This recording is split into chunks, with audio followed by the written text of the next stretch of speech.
Quick here.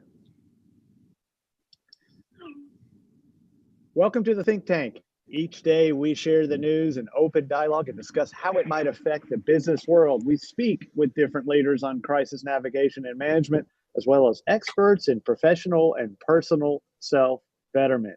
It's meant to be a break in learning and sharing of good news and give you some good ideas to start you moving forward. It's called the Think Tank.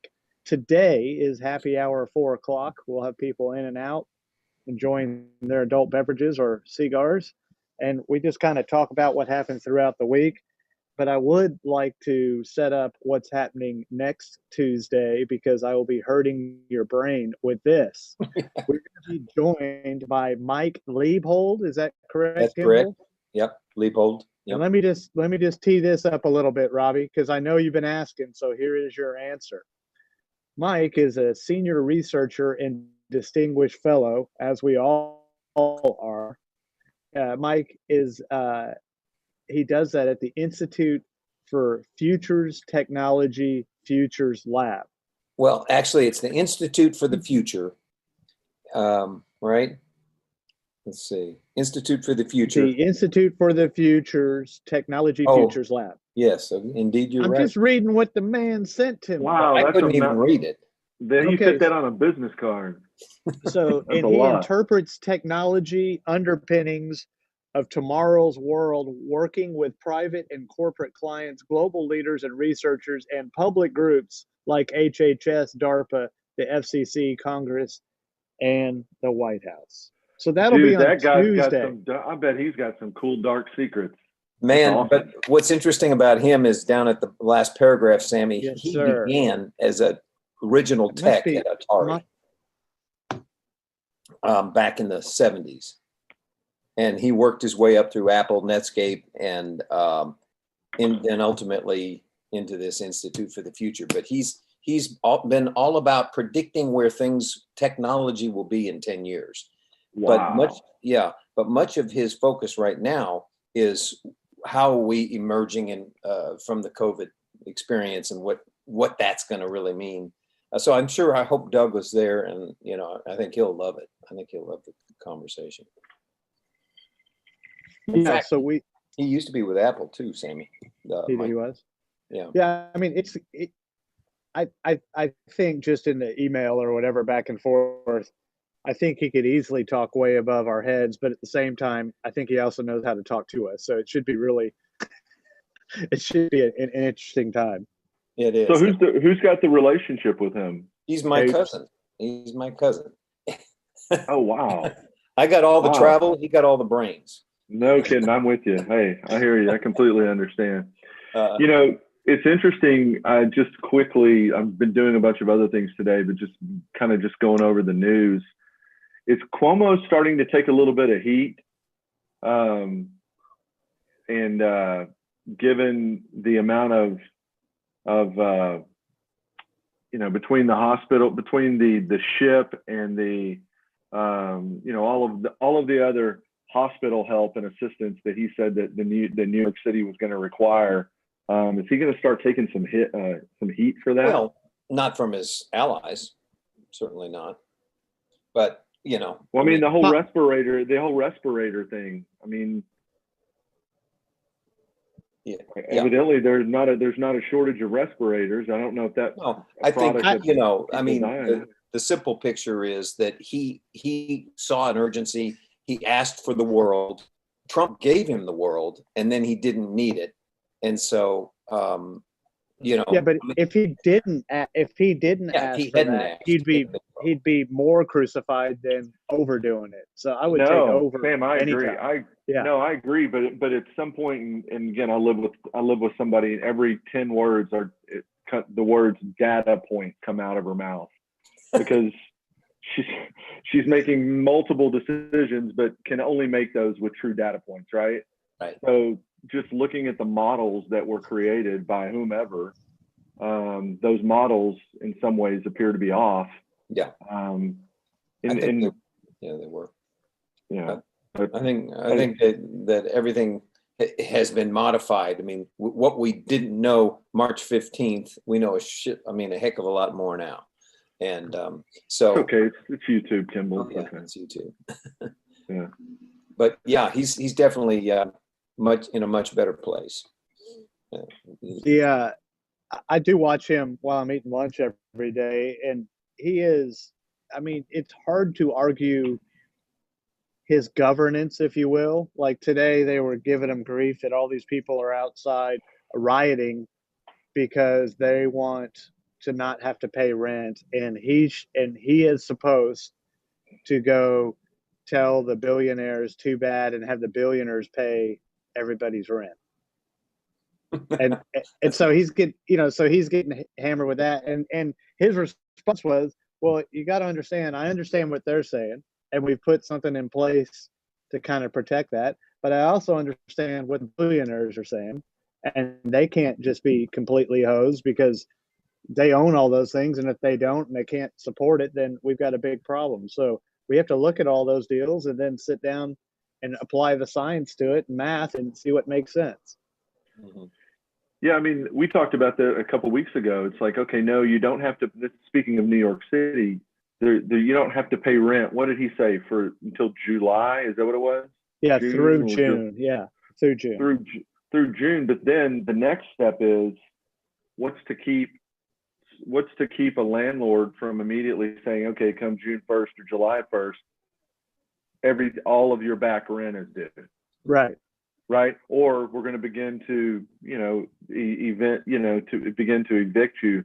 So I think they've got to obviously deal with the protocol and figure out what the system is going to be, putting that in place, because that'll be here before we know it as well. That'll be the next shitstorm he's got to deal with. And then in New York, especially, there's so many, I forgot the exact technical term, leaseholds or something like that, where they're living on rates from wherever so far back, but if you miss a simple payment, even though it's a third of everybody else's, then it goes right up to what the current market value is.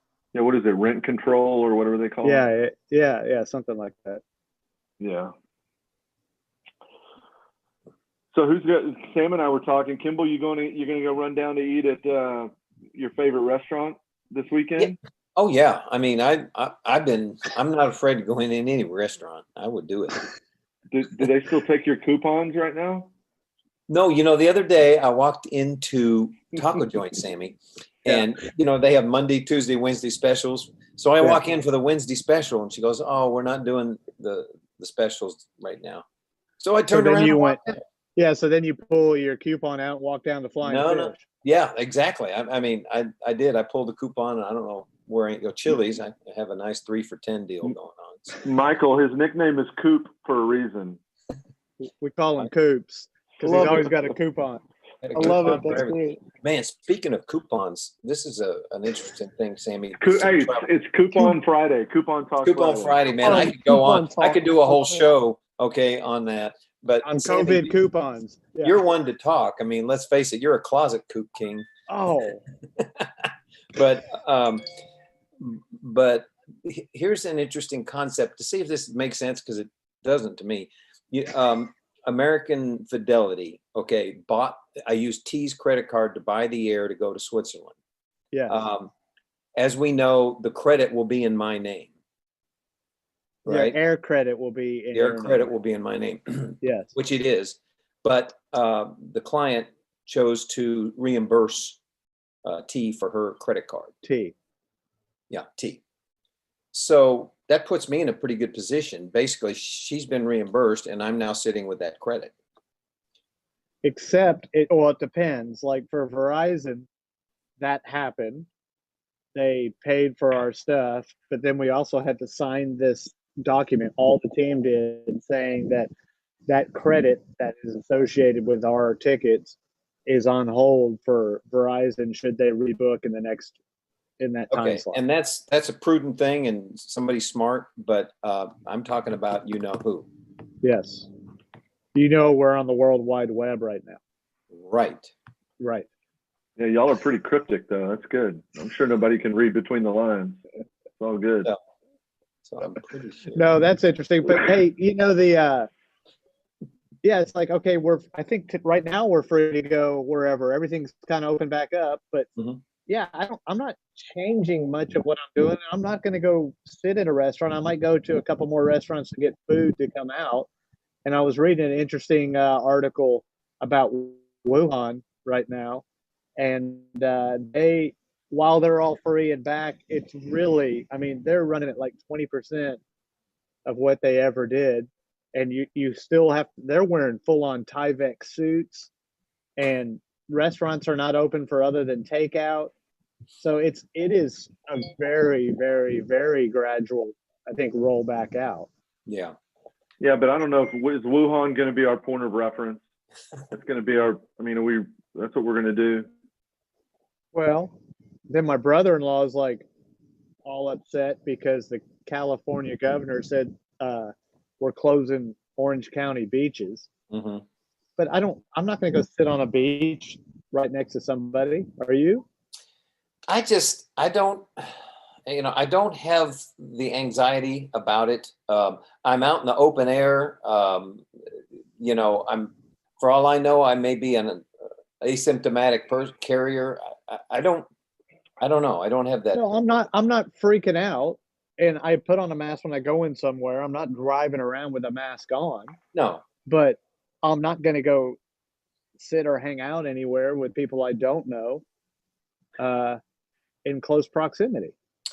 See, it's interesting. It's a good topic of conversation. I mean, obviously, in our house, I mean, our livelihoods revolve around restaurants and hotels, right? Truly, our survival. And, at the end of the day, neither one of us want to run out and sit in a restaurant either.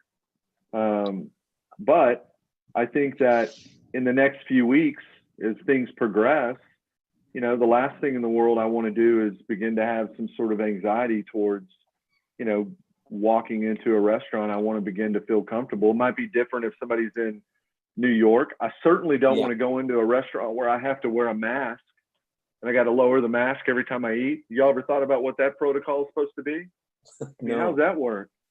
So, I mean, I got my City Hall. If you ever get a chance and the Adolphus reopens, make sure you go to City Hall Bistro, very nice restaurant inside the Adolphus. And our lightning round question about avocado toast or bagel, get the avocado toast there. It's pretty incredible.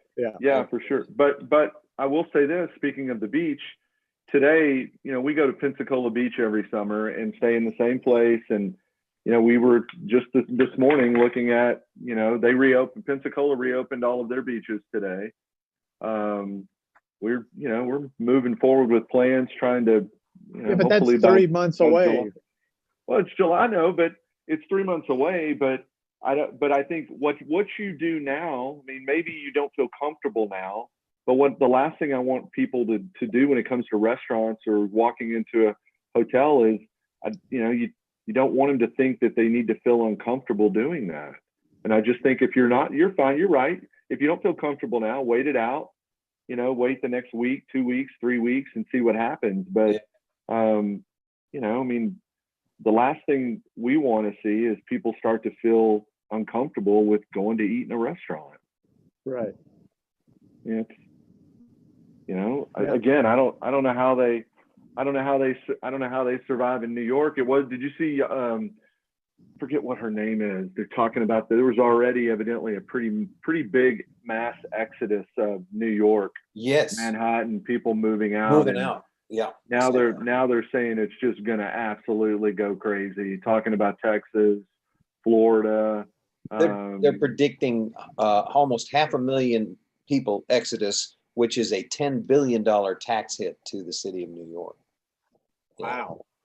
Yeah, I mean, not to feel, again, we're talking about Dallas, we're talking about Texas. Obviously, it's not nearly as dense here as it is in New York. I love going to New York. I love the energy there. I love what it stands for. Man, I couldn't live there. But if I was living there, I would certainly, given what's happened, think about, man, maybe I need to start thinking about moving somewhere else. But the interesting thing too is that you've not done that in the past because your day-to-day routine, your job, your friends were all there and you had that connection. And they say to start a new habit or do something, you need to have 2 solid weeks of complete immersion in that thing. And so now we're, this is episode 25. Thank you very much, everyone, for participating. But, Wow. We're now 40 days or 50 days into this thing.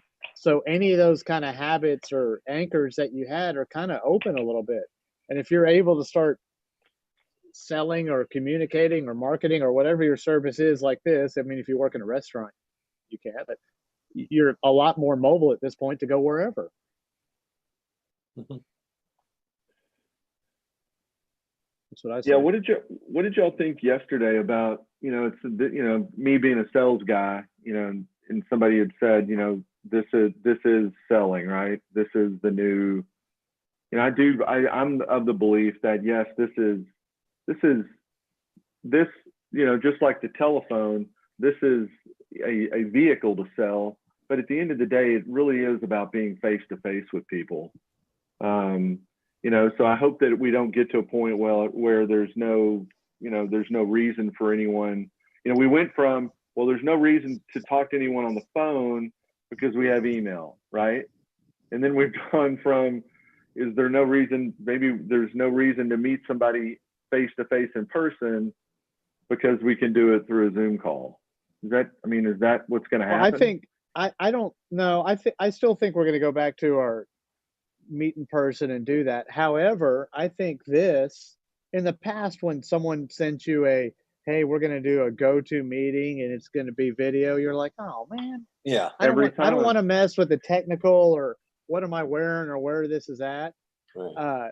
But now when you get a request for that, and I'm getting them, it's always a video call, and I'm fine with it now. So I don't think this replaces the in-person, but I think it starts replacing a phone call or maybe even an email.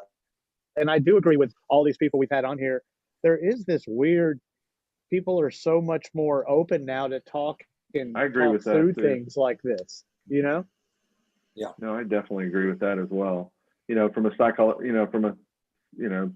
psychological standpoint, I totally understand how someone would feel a little bit more comfortable not being face to face and feeling like they can be a little bit more open. I think you let the guard down. You let your guard down a little bit more. I loved Dane's stuff. Yeah, that was a good day. Yeah, for sure. He had a couple points that were pretty interesting. I'm looking up that book. I was telling my dad about that. He loves books like that. But yeah, just we in different podcasts or books I've read, that whole modeling thing, and like the New Zealand governor or not or head Prime of New Minister. Zealand. Yeah. I mean, she is a fascinating. I've been watching her a little bit and not completely paying full attention, but man, she is great at doing that, and that is so true in communicating with people, modeling like that or mirroring what they're saying and doing. So well, an interesting takeaway from that. I thought about that earlier today. I tuned in briefly to and I'm sorry, I don't know if you guys are getting a ton of background noise. I think it's cutting out. I don't know if it's me or. Yeah, no, Mike just went frozen. Yeah, Mike, but you were cutting out a little bit, Sam. I was? Okay. Earlier this afternoon, and the press secretary said exactly the Prime Minister of New Zealand said as she ended her press conference. She said, I'm going to cut this short because I'm going to go spend some time with my 5-month-old. Yeah. Oops, you just went to mute, Michael. Oh, sorry. I was done talking. I don't know if I'm breaking up or something, but yeah, the White House press secretary said I'm going to take a break, or I'm going to cut this off because I'm going to go spend some time with my 5-month-old here in a little bit. Oh, yeah. Is that right today? She said that.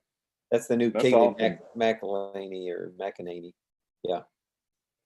She was pretty cool under fire. I continue to watch the Last Dance, and boy, that's just fascinating to get into the psyche of Jordan and how that all played out. I had some idea, but nothing like that. Right. It's so interesting. Yeah. Yeah. It's good to see his internal drive, but they really told that story of what's driving. And his work ethic is just insane. Wow. It reminded me a little bit of, how he became sort of a coach on the floor. And it reminded me of when Aikman went through the transition from Jimmy Johnson leaving to Barry Switzer coming in, and Aikman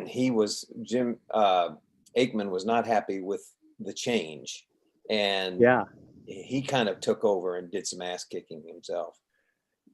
Yeah, that was some cool video. It was the Football Life of Troy Aikman, where he's on the sideline. Yeah. When he's on the sideline, just going. I think that's when Switzer took over. You know what I'd like to see, and maybe I've missed a documentary or something that was produced on this, but it would be interesting for me to see how the Air Jordan brand started, and to see the dialogue and to understand the makeup and the infrastructure within Nike, and to see how that's progressed. The Nike Just Do It book it's the evolution of Nike. However, a huge piece, obviously, of that is Jordan. That's a fantastic book with Phil Knight and how they did that. We should bring that up with Doug, because Doug, you'll probably knows a little bit about everything. He's a Michael Jordan and NBA fanatic, and probably could do a whole week's worth of shows just on that. His Chicago days. We did hear some of that when he was in Chicago. Yeah, I mean, it's a pretty fascinating documentary. I think I mentioned a couple weeks ago, maybe I didn't mention this, can't remember. They documented Kobe Bryant's last season. Have y'all heard this? I think so. Yeah, they documented his last season. Unfortunately, obviously the season didn't end. I mean, they were terrible that season, right? The pinnacle of it was the last game of his career. What did he go for, Michael? 60? 50 or 60. No, 60 or I think he got to like 70. 71 or something. Oh, is that right? Yeah, something crazy. But they have all of that. They have footage of the final year, and they've kind of followed similar to, obviously a different storyline, but 60. It was 60. Was it 60? Yeah. But that's going to be interesting, given obviously his death and the success of the Jordan documentary. Let's see how long that takes to come out. He worked. I mean, there's no doubt he was crazy focused and all that stuff. But I think if you compare the two, Jordan's still the king, even with LeBron and all that stuff. I don't. Did you guys, especially amongst your peers, I mean, he was so far ahead of everybody. Did you guys hear the kind of quote unquote conspiracy theory around that Jordan documentary? Apparently, this has been made and was in the can long ago and was ready to be released. Jordan had the exclusive rights to it, and could determine when it was going to be released.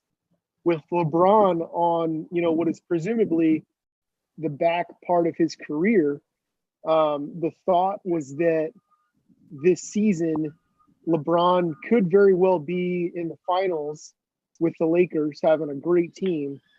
And with LeBron, reaching the latter part of his career, going to the finals with the Lakers potentially, the thought was that Michael just wanted to get one last little, Hoorah. punching his ticket as just so you guys remember, I'm actually the greatest. Yeah. Yeah, I mean that's the age. I mean that's the argument for days, right? It's like who was the greatest, and you look at those guys, and LeBron and KD, and pick a major star right now that hasn't gone ring chasing, right? And you look at Jordan staying in one place. You look at Kobe staying in one place. That to me just makes it just means so much more than just chasing a ring, trying to go to a different team. Just go to a super team instead of staying in one place. Well, I'm not sure that LeBron has the same edge that Jordan has, because Jordan, his whole, his whole reputation was just being a killer, both on the court and in the locker room to his teammates. And I'm obviously not close to LeBron or privy to what goes on in the Lakers locker room, but it just doesn't seem that he has that temperament that some of really the best competitors of our lifetimes, of our generations, have he could literally will the entire team of some mediocre players to rise to greatness. That's what Jordan did. Yeah, and in that last episode, episode 4 anyway, it shows a bunch that he's able to step back and say, "Oh, okay, we're going to do this as a team." Where I don't know if you asked LeBron or if you asked Kobe to do that, if they would step back like that. I never knew Jordan. That's what happened, and that's how that worked. That was impressive. I think a lot of it has to do with dollars. I think, you look at guys, not that Jordan, I mean, clearly even in Jordan's life, during his era, he was playing for sponsorship dollars, which was significantly higher than his salary. You look at, did you see that LeBron's playing career, forget what the number is that he's made through his playing career from a contract standpoint, but what he's projected to make from an endorsement, like 1 billion dollars in endorsements. At what point does that take the edge off of your competitiveness, right? It's like if you look at Jordan and he's not playing for a paycheck per se, but I mean, somebody like LeBron, those guys are so incredibly wealthy. Well, they were talking on the ticket yesterday. That was I hadn't heard all that, but the monetization, if you will, of NCAA, and they've actually put like dollar amounts on if you're a 5-star player or a 4-star player, what that's worth to the school and to you. But how they're going to regulate that and who can get what and how much, that's going to be the craziest math ever. Oh, you're talking about paying players. Yeah. But to that point, the Jordans and the LeBrons of the world probably have if you hit so many rings or win so many games or so many MVPs, your brand will go up this percent. So I don't know. Yeah, those are first world problems. Those are Sam Stanton problems. What's happening Monday, Sammy?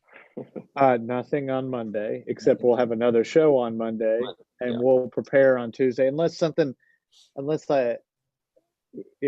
we think of something to come up with on Monday. If anyone has anything, I might, if y'all are interested, I might be able to get Amanda McFarland, who's a VP with Make Ready, but who's in Savannah, the acting general manager of a hotel that will be opening.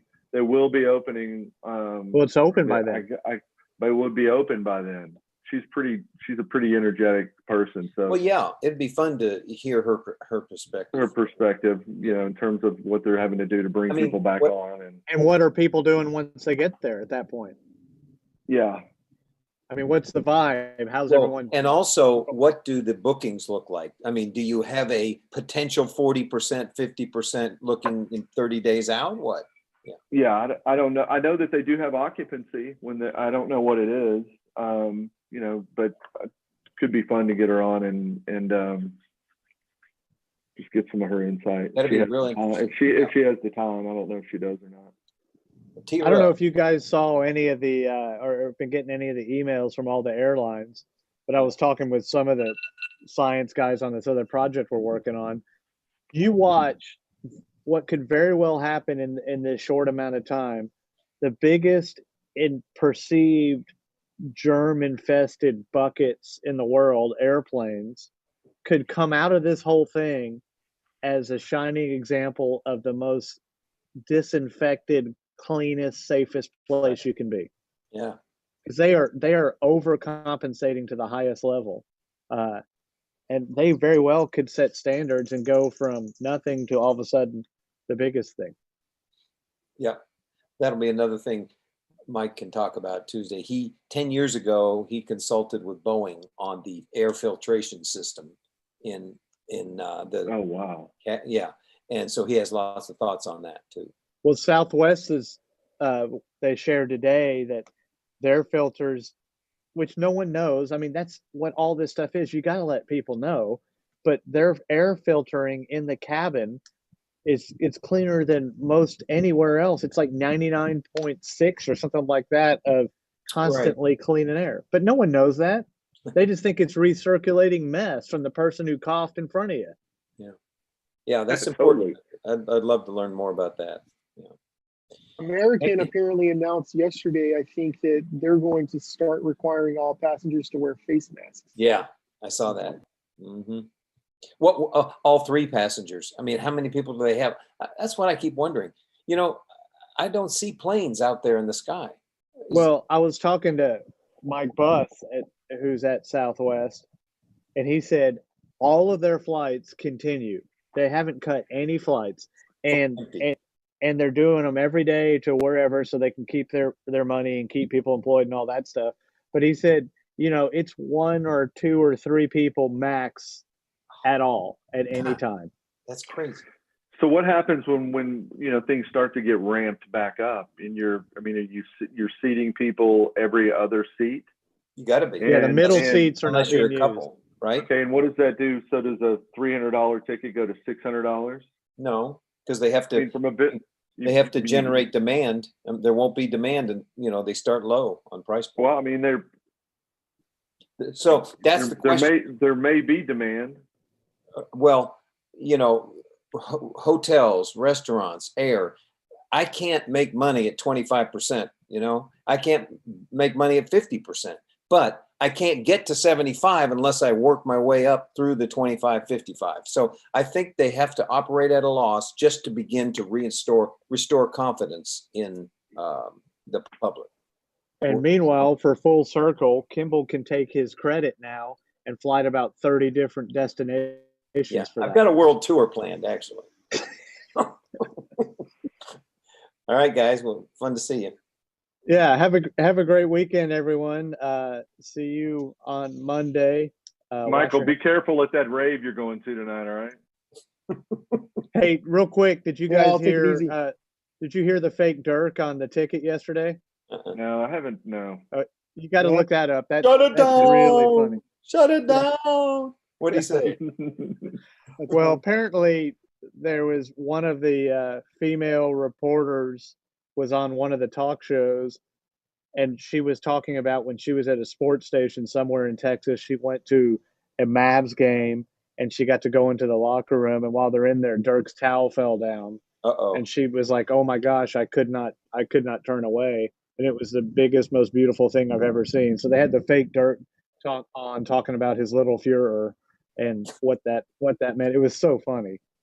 I was surprised and I might have missed it. You know how the ticket always did the Michael Irvin, for school closing. For school closed. They closed. School's closed. Yeah. Island Park closed. He absolutely. It's closed. He absolutely did a huge bit when all of the sports leagues and everything started shutting down. Oh, really? He did it. Yeah. Okay. Oh, yeah. Yeah. Mike. Love yeah. Fake Michael Irvin was on. He got fake Nolan Ryan to help him close down Major League Baseball with the snow monkeys. Yeah. Yeah. With the snow. Yeah. He got. I'm gonna look that up.